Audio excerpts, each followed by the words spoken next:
परिणाम सबके स्वागत अछि हमर चैनल द लाइफ इनसाइडरमे।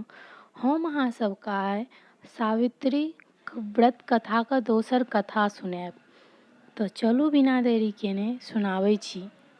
गौरी गणपति ध्यान करी सिरवर पत्रक पाग, गौरी गणपति ध्यान करी सिरवर पत्रक पाग, कथा सुनै जे प्रेमसँ बाढ़ै भाग सोहाग, कथा सुनै जे प्रेमसँ बाढ़ै भाग सोहाग। एकटा गाँवमे एगो ब्राह्मण अपन कन्या आ 7 गो पुत्र संगे खुशी खुशी रहैत छलाह। हुनका भनसाघरमे चिन्हवार लगन एकटा बिल छलनि जाहिमे नाग नागिन रहैत छलखिन। ब्राह्मणक कन्या साँपक डरे प्रतिदिन भात पसेलाक बाद ओकर गरम मार ओहि बिलमे ढारि दैत छलखिन, जाहिसँ साँपके सबटा पौआ बच्चासभ मरि जाइत छलै। निरंतर अपन पौआ सभके मरलासँ क्रोधित भऽ नाग नागिन एक दिन ब्राह्मणके श्राप दऽ देलखिन जे जेना अहाँ हमरा बच्चा सभके मारलहुँ तहिना अहाँके वंशके सबटा बच्चा साँपके कटलासँ मरि जायत। समय अंतराल ब्राह्मणके बड़का बेटाके बड़ हर्षोल्लाससँ विवाह भेलनि। विवाहके बाद ब्राह्मण बेटा कन्याके दुरागमन करा कऽ अपन घर दिस विदा भेलाह। रास्ता दूर छलै ताहि दुआरे रास्तामे किछु देरके वास्ते सुस्तेबाक लेल एकटा वटवृक्षके नीचाँमे दुनू बर कन्या बैसलाह। ओहि गाछके जड़िमे एकटा धोधरि छलै जाहिमे नाग नागिन रहैत छलखिन। नाग नागिन धोधरिसँ निकलि कऽ दुनू बर कन्याके डसि लेलखिन, जाहिसँ दुनूके मृत्यु भऽ गेलै। आब तऽ ब्राह्मणके घरमे दुःखके पहाड़ टूटि पड़लै। अहिना कऽ कऽ ब्राह्मणके 6 पुत्र एक एक करि कऽ सर्पदोषसँ मृत्यु भऽ गेलनि। ब्राह्मण चिंतित रहऽ लगलाह आ अपन छोटका बेटाके हमेशा अपना आँखिके सामनेमे राखैत छलाह। बेटाके हमेशा झाँपि तोपि कऽ राखैत छलाह कि कतहु साँप बिच्छू नहि काटि ले। ब्राह्मणके बेटा जखन पैघ भेलखिन तऽ पैसा कमाइके लेल घरसँ बाहर जेबा लेल जिद करऽ लगा। पहिने तऽ हुनकर माता पिता हुनका बाहर भेजबा लेल तैयार नहि होइत छलखिन, फेर एहि शर्त पर राजी भेलखिन जे ओ अपना संगे एकटा छत्ता आ जूता रखताह। शर्त मानि ब्राह्मण बेटा घरसँ विदा भेलाह। जाइत जाइत एकटा गाम लग पहुँचलाह। गामके बाहर एकटा धार छल। ब्राह्मण बेटा जूता पहिर लेलथिन आ धार पार करऽ लगलखिन। तखने गामके किछु लड़कीके झुंड सेहो धार पार करैत छल।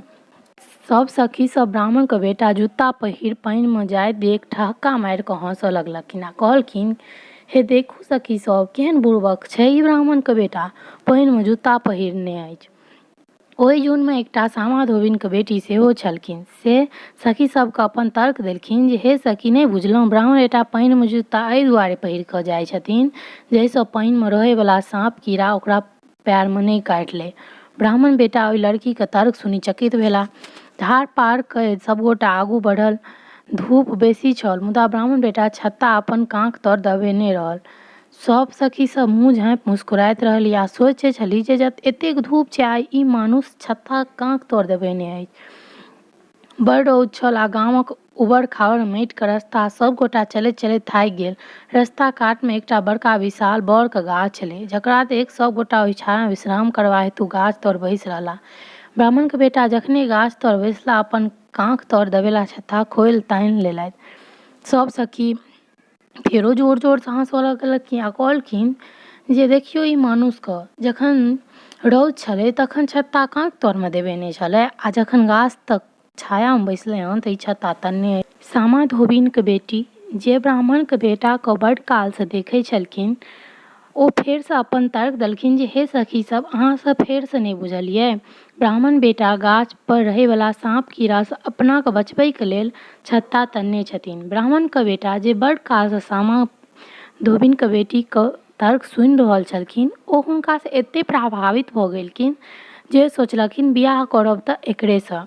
आ ब्राह्मण बेटा गामके धोबिन लग गेला आ धोबिन सामासँ कहलखिन जे हम अहाँके बेटीसँ विवाह करऽ चाहैत छी।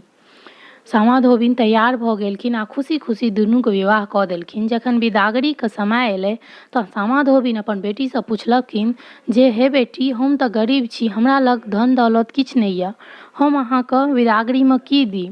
सामाके बेटी ताहि पर उत्तरमे कहलखिन जे हे माय, अहाँ हमरा किछु नहि, मात्र कनि धानके लाबा आ कनि दूध बोहनी आ एकटा बियनि दिअ आ आशीर्वाद दिअ जे हम अपना पति आ हुनकर वंश वृद्धिमे सहायक होइ।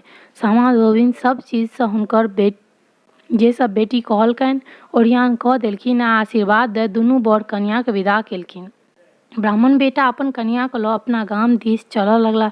चलैत चलैत जखन दुनू गोटा थाकि गेला तऽ विश्राम करैके लेल एकटा बड़के गाछके नीचाँमे रुकि गेला। सामा धोबिनके बेटी अपना मायके देला सबटा सामान गाछके नीचाँमे राखि अपन बर सङ्गे आराम करऽ लगलै। ओहि बड़के जड़िमे एकटा नाग नागिन बिलमे सङ्गे रहैत छल।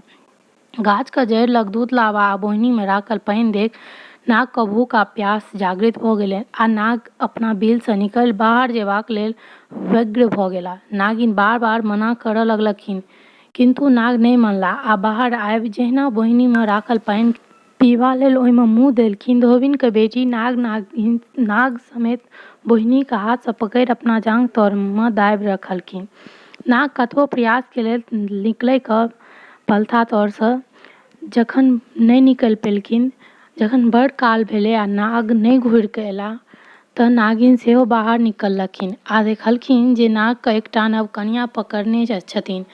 नागिन ओकरासँ कहलखिन कि नागके छोड़ि दियौन, परन्तु सामा बेटी नहि मानलखिन। नागिनके निरंतर अनुनय विनयके बाद धोबिन बेटी एकटा शर्त रखलखिन जे हे नागिन, हम अहाँके पति नागराजके तखने छोड़ब जखन अहाँ हमरा पति आ हुनकर वंशके सर्पदोषसँ मुक्त करब, संगहि हुनकर 6 भाइके जे मरि गेल छथिन पुनः जीवित करबै। नाग नागिन विवश छलीह धोबिन बेटीके शर्त मानबा लेल। नागिन स्वर्गसँ अमृत अनलथि आ ब्राह्मणके सबटा पुत्र अपुत्र वधूके जीवित कऽ सर्पदोषसँ मुक्त कऽ सबके आशीर्वाद देलखिन। तखन जाकऽ धोबिन बेटी नागके छोड़लखिन और अपन करनी लेल क्षमा मंगलथि। नाग नागिनके प्रणाम केलथि। तखन नाग नागिन ब्राह्मणके सबटा पुत्र आ पुत्रवधूके सबके आशीर्वाद दैत कहलखिन जे ज्येष्ठ मासके अमावस्या दिन विवाहित कन्या सब ज्यों बड़के गाछमे पूजा करती आ विष विषहाराके दूध लाबा चढ़ा हुनकर पूजा करती तऽ हुनकर सबके सुहाग अखंड रहतनि। नाग नागिनसँ आशीर्वाद लऽ ब्राह्मणके 7 पुत्र आ 7 पुतोहु जखन अपना घर पहुँचला तऽ ब्राह्मण ब्राह्मणीके प्रसन्नताके नहि तऽ कोनो और रहनि आ नहि छोर। दुनू गोटा धोबिन सामाके बेटीके बहुत बहुत आशीर्वाद देलखिन। ओकरा बाद सबटा प्रसन्नतापूर्वक रहऽ लगला। अगर वीडियो पसंद आयल हैत तऽ हमर वीडियोके लाइक, कमेंट आ शेयर कऽ देब जाहिसँ दोसरो गोटाके लेल लाभदायक हेतै और हमर चैनलके सब्सक्राइब कऽ लेब। धन्यवाद।